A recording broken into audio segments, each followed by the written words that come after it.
आप लोगों ने सुना होगा या पढ़ा होगा, देखा तो नहीं होगा, लेकिन फिर भी जिस किसी ने देखा उन्होंने अनेक ग्रंथों में लिखा। इस अपेक्षा से आप लोगों ने भी देखा और हमने भी श्रद्धान की अपेक्षा से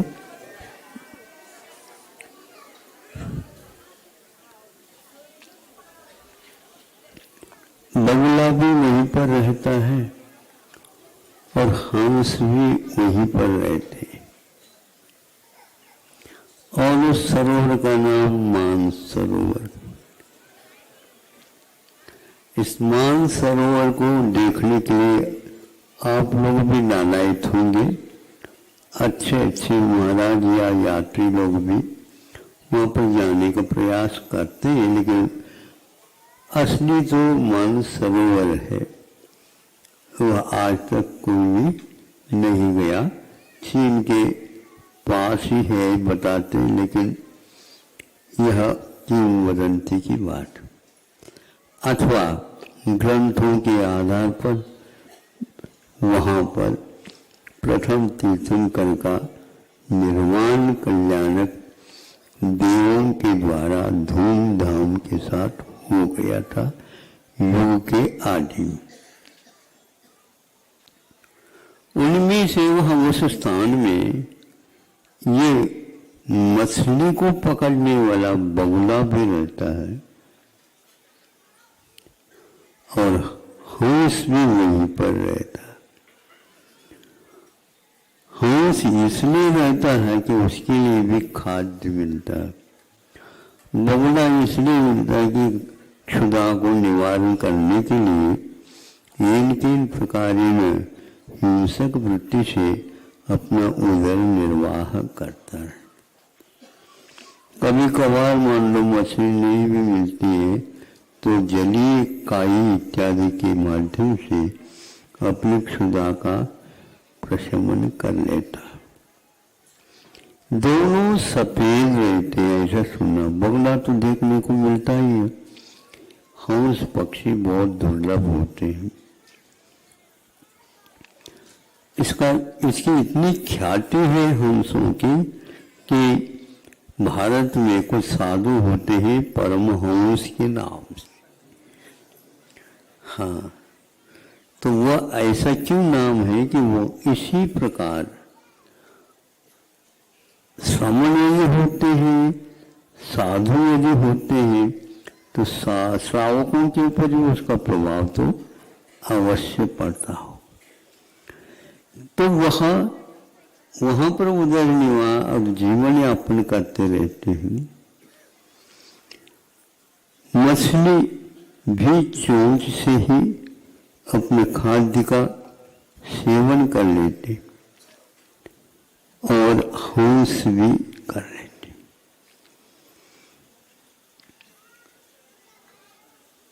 वहीं पर वो तैरते रहते हैं, लेकिन हंस तैरता भी है। बगुला उड़ जाता है, आ जाता है, कम पानी में खड़ा होकर के अब कायोत्सर्ग भी लगाता। इसलिए कहना आवश्यक है, क्योंकि कहीं कहीं पर एक पैर पर भी खड़े होकर के कायोत्सर्ग करने का विधान है।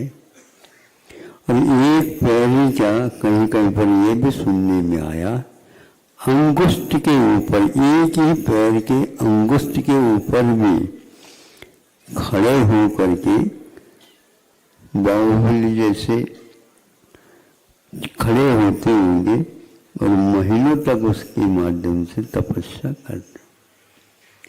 एक की तपस्या निरर्थक है, क्योंकि वह केवल वहां पर इसलिए रह रहा, वहां पर ये मिलते हैं। बगुला कभी भूल करके भी मोती नहीं चुगता, ऐसा भी सुनने में आया। और हंस मूर्ति के अलावा और किसी को छूता नहीं, यह भी उल्लेख मिलता है। शाकाहारी और मांसाहारी दो प्राणी इस मानस तट पर रहते। वैचित्र है, मात्र स्थान पवित्र मिलना ही पर्याप्त नहीं, किंतु अपने हृदय को भी पवित्र बनाना पहले आवश्यक है। अब ये बताओ, जहाँ कहीं भी भगवान को रख सकते हैं क्या? हाँ, नहीं है ना। तो आप पापमय हृदय वाले हो करके श्री जी को इस वेदी के ऊपर कैसे रख रहे हो बताओ? इसलिए उस पवित्र नामों के साथ हम जिन भगवान को अपनी वेदी पर भक्ति पूर्वक रख रहे हैं, तो उसमें और कोई भी वांछा नहीं होना चाहिए। ये हो गया, किंतु पवित्र मन बनाने के लिए कैसे बनाए? बर्तन जैसे बांधते हैं राख वगैरह लगा करके, आज यदि राख नहीं मिलता तो निरमा वगैरह कर लेते, साफ कर लेते। पानी भी रह जाता तो उसको भी शुद्ध वस्त्र के द्वारा सुखा देते हैं। सुखा करके फिर सिंहासन रखते हैं, सिंहासन के ऊपर श्री जी को रखते हैं। और लाते समय श्री जी को कैसे लाते हैं? ऐसे पकड़ कर ले आते, यूं लेकर। हमने एक स्थान पर ये भी देखा, मतलब उनकी भक्ति थी, ऐसा होता है नहीं पता नहीं। और उनको कुछ स्थान यहाँ पर रखने के लिए नहीं मिला, और प्रतिमा थोड़ी सी बड़ी थी, तो उस समय उन्होंने सर्वप्रथम अब इस स्थान को शुद्ध तो बनाना, मंगल तो बनाना, तो अपने हाथ में केसर तो रहता ही है, उसके माध्यम से स्वस्तिक बना लिया और उसके ऊपर बहुमान की बात है, मतलब उस पवित्र प्रतिष्ठित प्रतिमा को किस प्रकार हम लेते हैं, हाथ में रखते हैं, और जब तक सिंहासन शुद्ध नहीं होता, जल चंदन आदि से वहीं पर हाथ में खड़े रहते हैं, फिर बाद में मंत्र शुद्धि के साथ रखते हैं। ये सारी क्रियाएं हमारे पवित्र भावों के साथ होती है। ये क्रियाएं पक्की बात है, लेकिन यह अविरल रूप से बनी रहे, इसलिए आचार्यों ने कहा आप उस पवित्र मंत्र का आराधन, उच्चारण, स्मरण आप 24 घंटा कर सकते। अन्य जितने भी मंत्र, उन मंत्रों की शुद्धि के लिए भिन्न भिन्न स्थान, भिन्न भिन्न साधन सामग्री, लेकिन पंच परमेष्टि की आराधना के लिए पवित्र मन होना चाहिए। फिर बाद में शरीर जो शौच शुचिता से मुक्त है, उसको यदि शुद्ध बनाया जाता रास्ता यदि कोई है, तो पंच परमेष्टि की आराधना है। हमारे पंच परमेष्टि ऐसे शुद्ध हो गए, शुद्ध होने जा रहे हैं, उनके पास पाप का लवलेश भी नहीं रहता, पवित्र हो चुके हैं, प्रतिज्ञा ले चुके हैं। जब तक यह मुक्ति नहीं मिली तब तक के लिए यावन निर्वाण संप्राप्ति, जब तक निर्वाण की उपलब्धि नहीं होती भगवान, हम इस प्रकार की पंचमनिष्ठि की आराधना करेंगे। इसीलिए एक दूसरे इसके साथ करते हैं। जैसे आप बहुत पवित्र हैं, सब कुछ है, किंतु किसी एक वस्तु को बनाना चाहते हैं तो वहां पर कहते हैं, देखो आप साग सब्जी भले ही लोहे के औजार से बनाते होंगे, लेकिन ये ध्यान रहे कहीं कहीं पर इसका निषेध किया। क्यों निषेध किया? इसलिए उसके स्पर्श होने मात्र से औषधों में परिवर्तन आ सकता है, औषधों में परिवर्तन आ सकता है। इसलिए वही मान लो जंग वगैरह खा गया हूं, यद्यपि नहीं खाता लेकिन फिर भी उसका परिणाम इस प्रकार का स्वभाव लेकर के चलता है।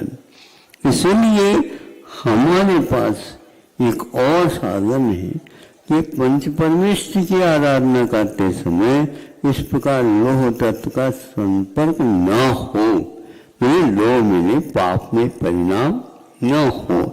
कभी कभी ऐसे फिर भी जल्दी में करते हैं तो उसमें कसायलापन और पूरे बर्तन में भी वह जो रखा हुआ खाद्य पदार्थ है वो सारा सारा हरा हरा हो जाता है, नीला नीला होता है। सुन रहे हो? किसी प्रकार अपने परिणाम हरा हरा न हो, हरे हरे हो जाए। हरा तो उपयुक्त है लेकिन हरे हरे ठीक है, भगवान का नाम है। हरा हरा का तो विषाक्त होता है। हमारे परिणाम इस प्रकार आराधना के समय पर निदान को लेकर के कभी भी नहीं होना चाहिए। निदान का अर्थ क्या होता है? भावी भोगों की अपेक्षा रखना। भावी भोगों के महाराज जब तक हम इच्छा नहीं रखेंगे तो वो मिलेगा कैसे? इच्छा से मिलते नहीं। इच्छा नहीं होते हुए भी उसका फल और अनंत गुना होता है, वो सबकी कटौती हो जाएगी यदि इच्छा करते हैं तो। ऐसा तप आप कर रहे हैं, विघ्नों का प्रणयम शाकिनी भूत पंड का ये कह रहे हैं, विघ्नों की राशि सब समाप्त हो जाते, विष भी निर्विष हो जाता है, अमृत हो जाता है, मृत्यु जीवन के रूप में परिवर्तित हो जाती है। इसी को होते हैं जित शत्रु। जित शत्रु का अर्थ है जिनने भी शत्रुओं को जीत लिया, संसारिक शत्रु नहीं होते। अरे भैया वो तो हमारे लिए कांटा है, और हाँ तुम बहुत गुलाब के फूल हो,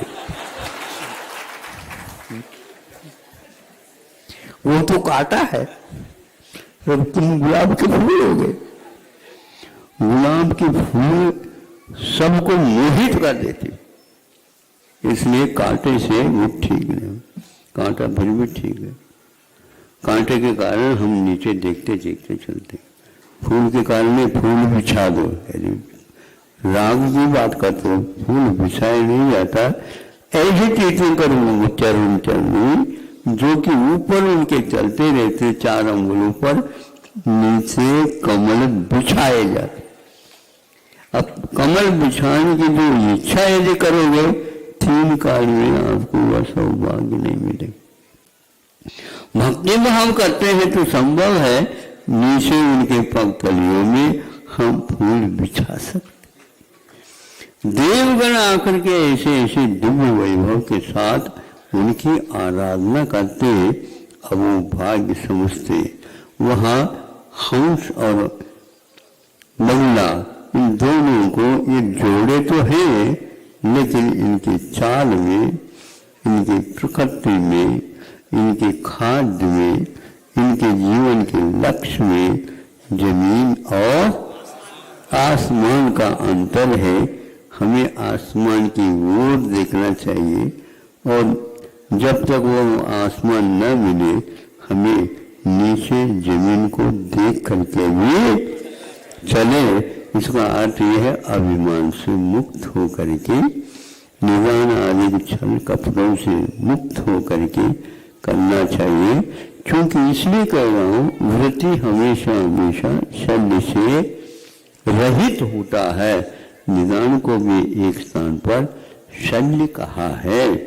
तो आप वृत्ति है ना, लेकिन माया, मिथ्या और निदान इन तीनों शल्यों से रहित है तो आप वृत्ति है। व्रत लेने मात्र से नहीं, किंतु माया, मिथ्या, निदान, माया, मिथ्या, निदान छोड़ने के उपरांत में व्रत का संकल्प अपने आप में अलग होता है। तो इस प्रकार ये दोनों बातें बड़े बड़े ग्रंथों में भी लिखी गई है। आप लोग ग्रंथ तो बांट रहे हैं, खूब ग्रंथों का वितरण होता रहता, मुझे देखना हो कि अवसर मिल जाता है, लेकिन थोड़े से संयम रखा करो। आपके पास एक शास्त्र आ रहा है, ये ऊर्जम नहीं होना चाहिए।